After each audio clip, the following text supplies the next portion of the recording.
धरी धरी रहा ना।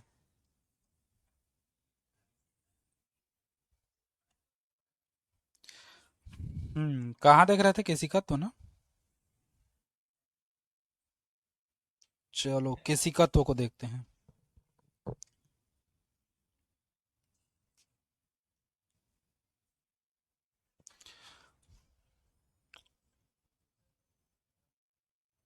यही लास्ट टॉपिक है, इसके बाद खत्म हो जाएगा केसिकत्व, ज्यादा नहीं है ना। केसिकत्व जिसको हम लोग कहते हैं। तो केसिकत्व जानने से पहले हमको तो ये जानना है कि केस नली होता क्या है ना। केस नली को जानेंगे तब तो केसिकत्व पर समझेंगे। तो केस नली क्या होता है ये पहले समझो। केस नली, तो केस नली क्या है, शब्दों से ही पता चल रहा है, केस के समान नली, है ना। मतलब दो सिरों पर खुली बारीक छिद्र वाली नली को ही हम लोग क्या कहते हैं, केस नली। दो सिरे होंगे उसके और दोनों सिरे खुले होंगे, बारीक होंगे, और छेद वाली नली को क्या कहेंगे, केस नली। वास्तव में इतना बारीक हम लोग का संभव नहीं है, लेकिन हम लोग मान के चलते हैं, है ना। केस नली मतलब केस के समान नली, केस मतलब बाल, है ना। मतलब दो आ, दो सिरों वाले, है ना, हम लोग इसको कह सकते हैं दो सिरे पर खुली बारीक छिद्र वाले। दो सिरों पर खुली बारीक छिद्र वाली नली को केस नली कहते हैं, है ना। दो सिरे पर खुली बारीक छिद्र वाली नली को ही हम लोग क्या कहेंगे, केस नली कहते हैं, है ना। यही हम लोग का केस नली कहलाता है। ठीक। अब देखो, क्योंकि बारीक है और केस नली है तो इसकी त्रिज्या क्या होगी, अत्यंत अल्प होगी। क्योंकि एकदम बारीक छिद्र वाला है तो उसमें त्रिज्या क्या होगी, नहीं के बराबर होगी। तो त्रिज्या अत्यंत सूक्ष्म होगी और सभी जगह क्या होगी, एक समान होगी। मतलब एकदम पतला, ऐसे एकदम बारीक, एकदम से एकदम पतला नली होगा एकदम। मतलब अभी दिखाने के लिए मैं मोटा दिखा रहा हूँ, लेकिन वो एकदम पतला होगा। तो पतला है तो इसका त्रिज्या भी एकदम पतला होगा और सब जगह क्या होगा, पूरे नली में एक समान होगा। ऐसा नहीं, नली हम लोग का ऐसा नहीं होगा, वो एक समांतर रेखा जैसे होगा, पूरा एकदम बारीक, ऐसे पूरा एकदम पतला ऐसे। ठीक। तो इसी को हम लोग क्या कहते हैं, केस नली कहते हैं। समझे इस चीज को। हम्म इसको लिख लो परिभाषा को, फिर आगे बढ़ रहे हैं।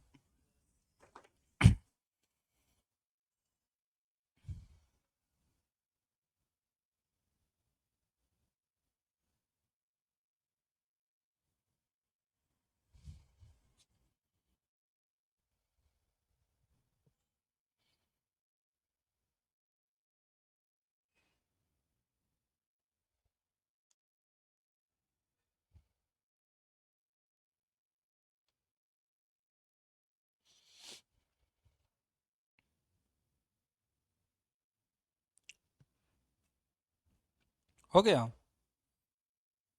हम्म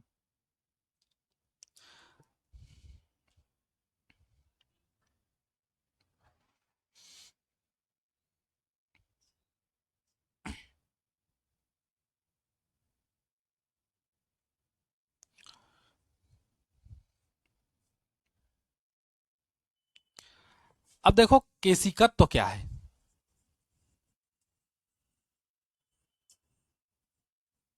केशिकत तो क्या है उसको देखो।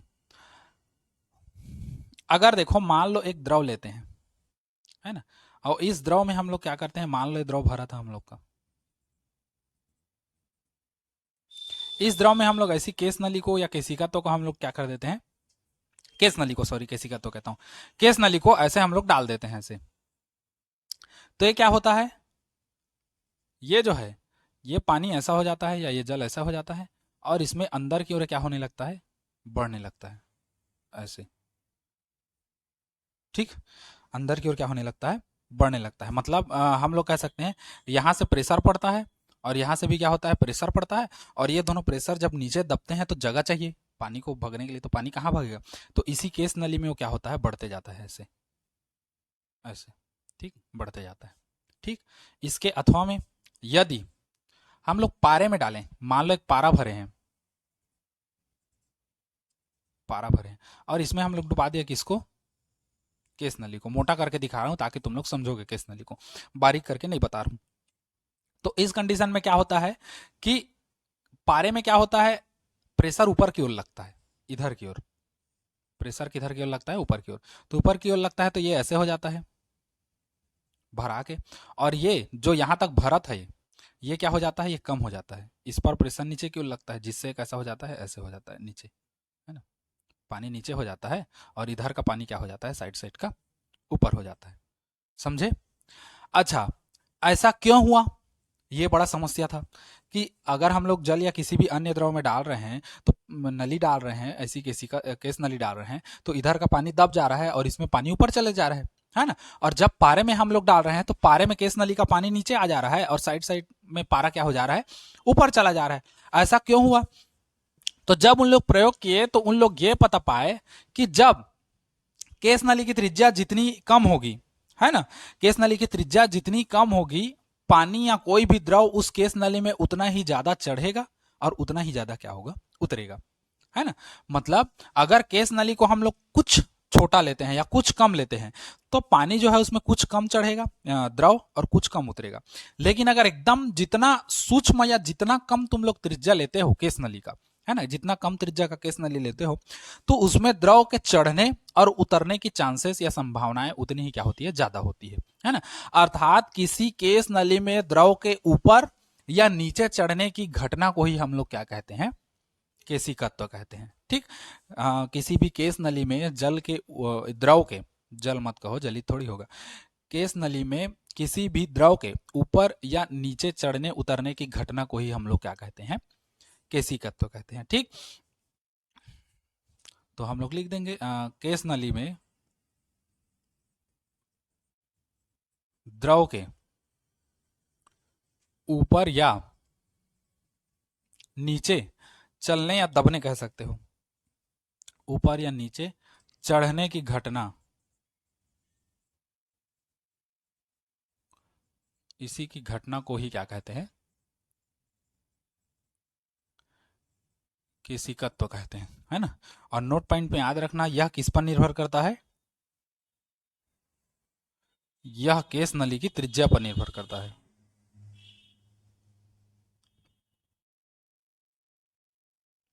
यह केस नली की त्रिज्या पर निर्भर करता है।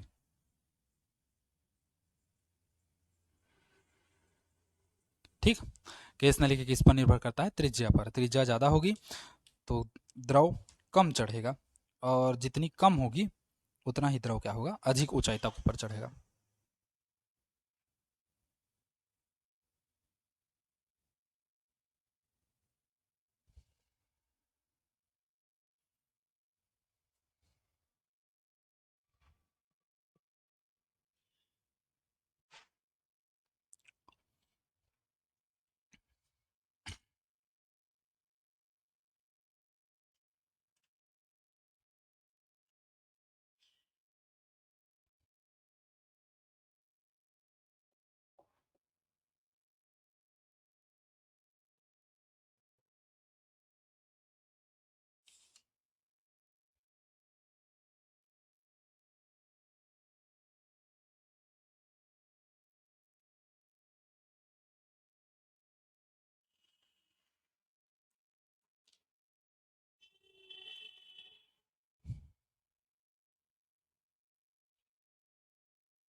हो गया।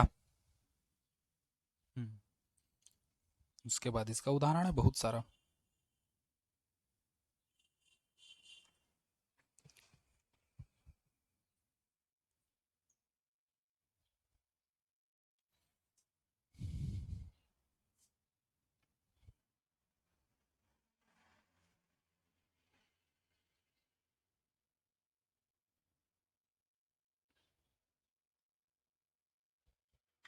हो गया।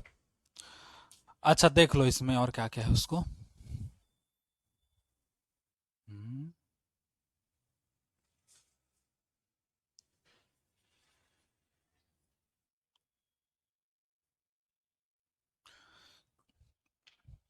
उदाहरण देख लो केस नली का, दैनिक जीवन में बहुत सारा उदाहरण है। जैसे एक बाल्टी में पानी ले लो और उस पानी में तौलिया या कपड़ा से ढक दो, भर भर पानी लेके, है ना, पूरा। और उसमें तौलिया से ढक दो या कपड़ा से ढक दो, तो क्या होता है, कपड़ा उसको सोख लेता है पानी को। सोखने का कारण क्या है? क्योंकि कपड़े में भी छोटे छोटे क्या होते हैं, केस नली होते हैं, एकदम बारीक, जो हमको खाली आंख से दिखाई नहीं देते। वो क्या करते हैं, जैसे ही जल में डूबेगा वो कपड़ा, तो वो जल के पानी को क्या कर लेता है, सोख लेता है ना, जिसके कारण वो क्या हो जाता है, तौलिया भीग जाता है ना। ये है उदाहरण। स्याही सोखता वाला स्याही सोखता है, मतलब कोई कई ठो कागज ऐसा होता है ना जो स्याही सोखने वाला होता है, ऐसे ऐसे करके चलाओगे तो सोखता है, वो भी किसके कारण होता है? हाँ, केस नली और केशिकात्व के कारण, है ना, वो सोख लेता है सबको। और ऐसे बहुत सारे उदाहरण है। जैसे उसमें देखना, एक एक उदाहरण अच्छा है इसमें। जैसे ही बरसात होता है, फिर ये किसान लोग क्या करते हैं, खेत का जुताई कर देते हैं, है ना। जुताई करके उसके बाद फिर उसमें क्या करते हैं, दुनिया भर का धान फसल उगाते हैं। तो पानी गिरने के बाद जुताई करते हैं ना, एक बार तो जुताई कर लिए होते हैं, पानी गिरने के बाद ही जुताई क्यों कर देते हैं? उनको तो नहीं करना चाहिए जुताई, एक बार हो गया है तो देखो रीजन ये है, खेत पहले समतल होता है, पानी गिरता है, उसके बाद जुताई करते हैं, उसके बाद फिर पानी गिरता है, फिर जुताई करते हैं। रीजन ये है कि अगर खेत समतल है और बरसात का पानी गिरता है, तो बरसात का पानी गिरता है तो खेत में बहुत सारा छोटा छोटा क्या होता है, केस नली होता है ना। बहुत सारा छोटा छोटा क्या होता है, केस नली होता है। ऐसे छोटा छोटा कितना सारा केस नली होगा, इधर उधर जैसा भी पाओ वैसा, है ना। तो जब बरसात होती है, तो बरसात होती है तो इस केस नली के माध्यम से पानी वो क्या हो जाता है, सोख लेता है केस नली, है ना, बहुत सारा पानी सोख लेता है। अब अगर जोताई नहीं करेगा तो क्या होगा, पानी फिर ऊपर आ जाएगा। तो वो क्या करता है खेत वाला, अपने मशीन से, ट्रैक्टर के मशीन से इसको क्या कर देता है, पूरा जोत देता है। तो जब वो जोतता है ना, जुताई करता है, तो क्या होता है, जितने छोटे छोटे केस नली हो क्या हो जाते हैं, टूट जाते हैं। अब टूट जाते हैं, मान लो ये हम लोग का क्या था, ये था खेत, अब ये केस नली है ना। अब मान लो जुताई किया है, टूट गया, तो ये टूट गया तो कहां हो गया, यहां तक आके अटक गए। अब देखो, ये क्या बाहर निकलेगा, नहीं निकलेगा, है ना, ये टूट गया। तो अब क्या होता है, जब धान वान या अन्य कुछ भी फसल हम लोग जगाते हैं, है ना, उगाते हैं, तो जब जगाते हैं या उगाते हैं तो इसका जो ये है हम लोग का जड़, ये जड़ जाता है और इस केस नली में जाकर के फंसता है, और फिर फंसता है, फिर उसको पर्याप्त मात्रा में क्या मिल जाता है, पानी, उस केस नली के माध्यम से, है ना। तो इसीलिए खेतीहर जो मजदूर होते हैं या किसान होते हैं, उन लोग क्या करते हैं, खेत का जोताई करते हैं एक फसल के एक पानी गिरने के बाद, है ना, क्योंकि उनको केस नली को तोड़ना होता है। हालांकि उनको पता नहीं रहता, क्योंकि हमको पता है, हम पढ़ रहे हैं फिजिक्स, तो बाकी रीजन वही है कि जब छोटे छोटे बारीक जो छिद्र होते हैं, है ना, केस नली होते हैं, उसमें पानी का जमाव हो जाता है। और उसके बाद जब खेती करने वाला जो किसान है वो उस खेत का जुताई कर देता है, जिससे केस नली टूट जाती है। अब केस नली टूटती है तो पानी बाहर नहीं आता, उस केस नली में फंसा रहता है। फिर जब हम लोग फसल जगाते हैं या अन्न उगाते हैं, तो क्या होता है, उस अन्न के जो जड़ है, वो उसको जब पर्याप्त मात्रा में पानी चाहिए होता है, तो उस केस नली के माध्यम से क्या कर लेता है, ले लेता है पानी। इसलिए देखना, तुम लोग कई दिन तक अगर पानी भी नहीं दोगे, बड़ा बड़ा पेड़ पौधा वगैरह में, है ना, बड़ा बड़ा पेड़ होता है, पानी देते हैं क्या, बड़ा बड़ा पेड़ में, बड़ा बड़ा पेड़ होता है, हम लोग पानी नहीं देते, कई दिन तक वो पानी नहीं गिर रहा है, तब भी वो पूरा जिंदा रहता है ना। जिंदा रहने का कारण वही है, उसकी जड़ें बहुत अंदर तक गई रहती है, और बहुत अंदर तक छोटी छोटी वैसी केस नलियां होती है, जिससे वो जड़ के माध्यम से क्या कर लेता है, पानी ले लेता है। समझे? तो ये सब हम लोग का उदाहरण है किसके, केशिकत्व के या केस नली के। ठीक। और एक और थ्योरी है उसमें, जैसे ओस का बूंद, ओस गिरता है पानी देखे हो, है ना, पानी गिरता है तो ओस ओस गिरता है, पानी नहीं गिरता, ओस गिरता है तो छोटे छोटे पेड़ होते हैं, मतलब पौधे, उसमें शीत टाइप का आया रहता है ऊपर में। क्या वास्तव में शीत रहता है? नहीं, उसको सोख लेता है, और सोखने के बाद वो पत्ती से निकालता है उसको, वैसा होता है। हम लोग क्या सोचते हैं, ऊपर से आके गिर रहा है, और गिर रहा है तो वहां पर वो परत लेयर जैसे जम गया है ना, वो वैसा नहीं है।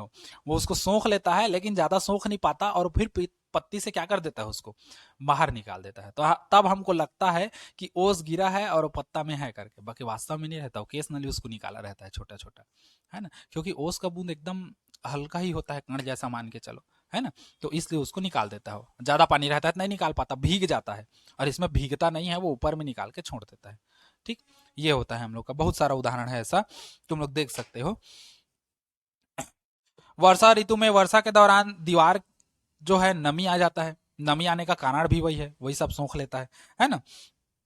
अच्छा एक चीज और, जैसे मान लो हमको कुछ भी चीज को वाटर प्रूफ बनाना है, कुछ भी चीज को वाटर प्रूफ बनाना है तो सीधा सिंपल सा बात है, उसमें मोम को रगड़ दो तो वाटर प्रूफ बन जाता है। जैसे कपड़ा है, कपड़ा को पानी में भिगाओगे, एक तो रुमाल है एक्सपेरिमेंट के लिए, रुमाल को पानी में भिगाओगे तो क्या हो जाएगा, डूब जाएगा। और मतलब उसमें किसी का तो छोटे छोटे केस नली होते हैं, जिसको सोख देगा तो रुमाल भीग जाएगा। अब उसको गीला होने से बचाना है, वाटर प्रूफ करना है, क्या करना है, मोम को रगड़ दो। पूरा मोम को रगड़ दोगे तो क्या हो जाएगा, जो इसका केस नली था, मान लो ये इसका सतह है और इस सतह पर ऐसे ऐसे करके केस नली था, ऐसे करके ये इसका सतह है ना, एकदम जूम करके देख रहे हैं हम लोग, मान के चलो 100 मेगापिक्सल में, तो जूम करके देख रहे हो तो ये उसका सतह है और उसका केस नली है, इसी में पानी भीगता है, तो इसमें जब पानी आता है तो रुमाल भीग जाता है। अब हम लोग मोम को रगड़ेंगे तो मोम कैसा होता है, तेलीय चीज है ना, और साथ ही साथ मोम को रगड़ोगे तो मोम रगड़ाएगा तो इसमें क्या होगा, वो इसको भर देगा, पेक कर देगा। अब पेक कर देगा तो केस नली पेक हो गया तो कहां से भीगेगा, नहीं भीगेगा। जूता को भी देखना, कहीं तुम जा रहे हो जूते को वाटरप्रूफ बनाना है, कीचड़ से बचाना है, तो वैसे मोम को रगड़ दो पूरा, मोमबत्ती जो आता है ना उसको रगड़ दो मस्त जूते में, तो क्या होता है, जितना छोटे छोटे बारीक छेद होते हैं, जैसे कई लोग का जूता का डिजाइन ऐसे ऐसे नहीं होता है, ऐसे एकदम बारीक, ऐसे एकदम बारीक, और इसी में मोम को रगड़ दो तो मोम को रगड़ोगे तो क्या कर देगा, इसको पूरा पैक कर देगा। अब पैक करेगा, फिर कीचड़ आए चाहे पानी आए, चाहे तुम खुद जूता को डुबा के निकाल दो पानी से, कोई फर्क नहीं पड़ेगा, भीगेगा ही नहीं। वो टीवी में दुनिया भर का एड आता है, देखे हो, ओ कीचड़ फेंक रहे हैं, वो मिट्टी फेंक रहे हैं, ये सब फेंक रहे हैं, उसके बाद कुछ नहीं हुआ, जूते का एडवर्टाइजमेंट करेंगे पूरा एकदम, देखिए वाटर प्रूफ है ऐसे करके। लेकिन वो क्या होता है, उस समय दिखाने के लिए मोम को रगड़ दिए रहते हैं, और मोम को रगड़ के घीस के पॉलिश करके एकदम चिकना कर दिए रहते हैं, तुमको ऐसा लगेगा कि वो क्या है, वाटर प्रूफ जूता है मस्त करके, महंगा है करके तुम लेने का सोचोगे, लेकिन वास्तव में नहीं होता, मुहिम को रगड़ देते हैं। जितना भी एडवर्टाइजमेंट होता है, विज्ञापन हम लोग का क्या कहते हैं टीवी में, वो 100% में 90% पूरा फेक होता है, मात्र 10% तुम लोग का सही होता है, पूरा 90% तुम लोग का क्या होगा, फेक होगा पूरा। जैसा एग्जांपल मैं बता रहा हूं, केक बनाने के लिए देखो क्रीम वगैरह का उपयोग करते हैं ना दुनिया भर का उन लोग, क्रीम तो वास्तव में क्रीम होता है, नहीं होता, वास्तव में क्या होता है, फोम होता है, जैसे दाढ़ी सेविंग करने का फोम होता है ना, उस फोम को उसमें डाले रहेंगे, है ना। कहीं पर एकदम गाढ़ा वाला मस्त क्रीम दिखाना रहेगा तो सफेद, एकदम सफेद रहता है ना मस्त, वो ना हो के क्या होता है, फेविकोल होता है, वैसा वैसा दिखाते हैं हम लोग। चिकन को देखना, चिकन को अवन वगैरह कुछ भी में गर्म करके या पका के निकालते हैं तो एकदम ताजा मोटू पतलू दिखता रहता है, लेकिन वास्तव में वो नहीं होता, दुबला पतला होता है। मतलब चिकन जो ये हो जाता है, गर्म होगा या पक जाएगा तो गल जाएगा, गलेगा, थोड़ा सा कमजोर होगा, फूलेगा थोड़ी। इन लोग क्या करते हैं, अंदर में फुग्गा भर देते हैं या एयर कर देते हैं, एयर करते हैं तो चिकन का क्या होता है, मांसपेशी में थोड़ा हवा आ जाता है, तो इसलिए चिकन एकदम मोटा ताजा तंदुरुस्त दिखता है, लेकिन वास्तव में वो नहीं है, सब है करते हैं। जैसे बर्गर वगैरह दिखाते हैं, एक डबल रोटी लेंगे, उसको काट देंगे, उसके बाद दुनिया भर का मसाला मिर्ची डाल के उसको फिर ऐसे कर देंगे, बर्गर फूला फूला दिखता है, लेकिन वास्तव में फूलता नहीं है वो बर्गर, बर्गर वो दिखाने के लिए वो होता है। वास्तव में तुम दुनिया भर का चिकन ये वगैरह डालोगे ना, उसमें कागज पत्ता जो भी है तुम डालोगे और सॉस वगैरह डालोगे, सॉस के कारण नमी आता है और चिकन वो बर्गर क्या हो जाता है, उसका ब्रेड दब जाता है। लेकिन वास्तव में उसको टीवी में स्टाइलिश दिखाने के लिए उन लोग वैसे ये करते हैं, और उसके बाद हल्का हल्का उसमें ये कर देंगे, पॉलिश टाइप का, प्रेशर वाला पॉलिश कर देंगे, है ना, जैसे सैनिटाइजर रहता है ना छींचने का, वैसे छींच देते हैं हम लोग, तो उससे एकदम हरा भरा एकदम स्टाइलिश दिखता है, वास्तव में कुछ नहीं होता वैसा, सब दिखाने के लिए है पूरा। 90% तुम लोग का चीज दिखावट वाला होता है, सिर्फ 10% सही होता है। जो भी हम लोग का आता है, तुम लोग देखना ना, क्या कहते हैं, प्रोडक्ट भी जो भी आता है जिस नाम से बिकता है वही चीज उसमें होता नहीं है। जैसे आलमंड ड्रॉप्स है बजाज का, आलमंड ड्रॉप का तेल है ना, उसके पीछे देखना इंस्ट्रक्शन दिया रहता है, क्या क्या मिला है उसको देखना, आलमंड ड्रॉप्स कितना होता है, नहीं के बराबर होता है। दुनिया भर का तुम लोग का जो भी देखना, सब चीज सब दिखावा वाला होता है, कुछ नहीं होता, बस बस तुमको वो ब्रांड बना के उस चीज का प्रचार करेगी और तुमको उसको बेचेगी, ऐसा लगेगा कि तुम लोग का प्योर वही है करके, बाकी कुछ नहीं होता, सब मिलावट वाला चीज है। ठीक, तो ये सब है हम लोग का, कहां से कहां पहुंच गए, है ना, तो ये सब हम लोग का उदाहरण है। ठीक, समझे, बस और कुछ नहीं है इसमें।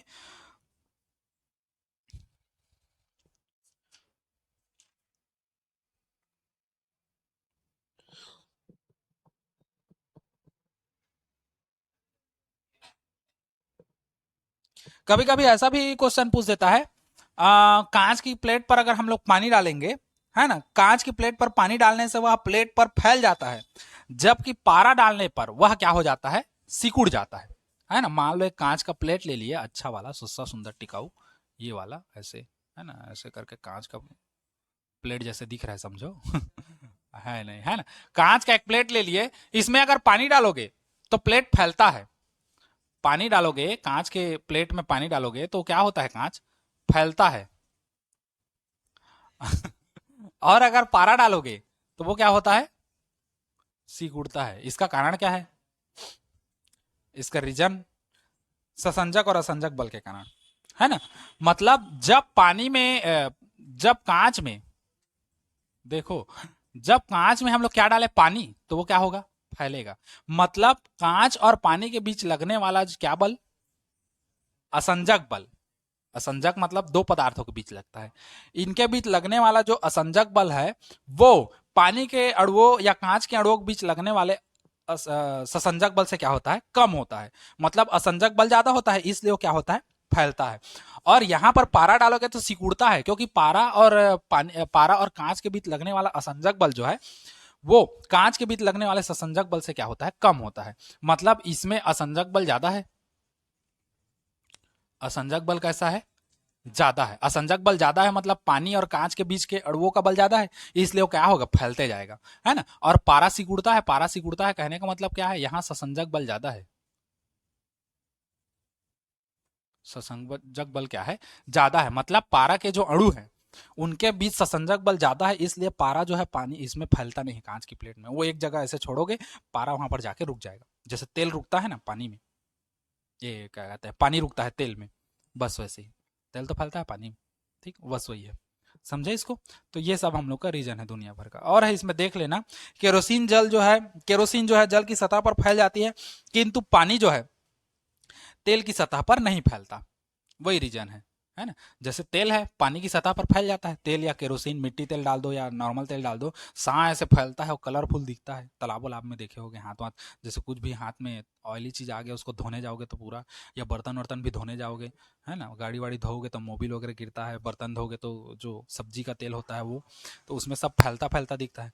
वही वही सब रीजन है असंजक बल और किसका, ससंजक बल का, है ना। जबकि तेल में पानी का बूंद डालोगे तो नहीं फैलता हो, है ना, वो वहीं पर स्थायी हो जाता है, देखना। ठीक, तो वो सब इसका उदाहरण है हम लोग का, केस नली का। ए केस नली कहता हूँ जी, इसका ससंजक बल और असंजक बल का। और केशिकात्व का उदाहरण मैं तुमको बता चुका, है ना। उदाहरण लिख लो, चलो इसी में केशिकात्व का दो तीन ठो, उसके बाद फिर ये चैप्टर हो गया तुम लोग का खत्म। छोटा छोटा न्यूमेरिकल टाइप का लिखवा दूंगा और उसको अलग से बताऊंगा। उदाहरण लिखो ना, चलो।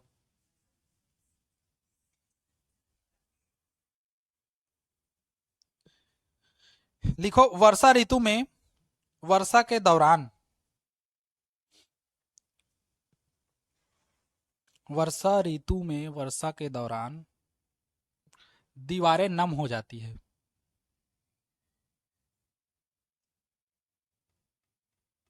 दीवारें नम हो जाती है।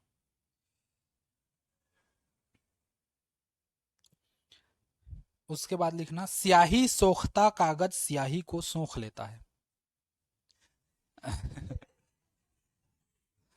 मुंह का था, स्याही सोखता कागज जो है वो स्याही को सोख लेता है। कथे, चलो आज इतना ही।